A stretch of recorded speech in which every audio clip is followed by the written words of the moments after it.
بسم اللہ الرحمن الرحیم۔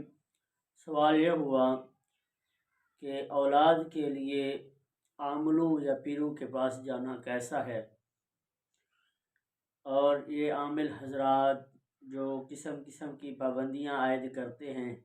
کوئی کہتا ہے اگر آپ کی اولاد نہیں ہو رہی تو حاملہ عورت کو آپ نے ہاتھ نہیں ملانا، اسے گلے نہیں ملانا، یا شادی شدہ عورت سے گلے نہیں ملانا یا بات نہیں کرنا۔ اس طرح کی کچھ پابندیاں بھی کچھ عامل حضرات عائد کرتے ہیں۔ ان سب کی کیا حقیقت ہے؟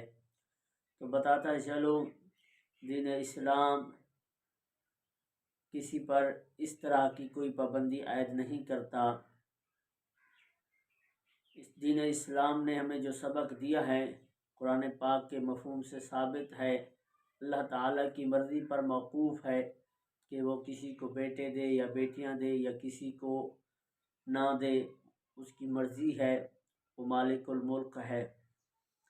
ہاں، اگر آپ کی اولاد نہیں ہو رہی تو ان ایسے عاملوں کے پاس جن کو شریعت کا کچھ خبر ہی نہیں ہے، دین کی خبر نہیں ہے، دین کے احکامات کی خبر نہیں ہے، تو ایسے کے پاس جانا کوئی ضروری نہیں ہے، اور نہ ہی ان کی کہی ہوئی باتوں پر عمل ضروری ہے۔ بس قرآن پاک نے ہمیں ایک سبق دیا ہے، اگر اولاد چاہیے یا کسی چیز کی بھی کثرت چاہیے، استغفار کرے۔ استغفار وہ عظیم وظیفہ ہے کہ جس کی وجہ سے اولاد میں برکت ہوتی ہے، مال و جان میں بھی برکت ہوتی ہے۔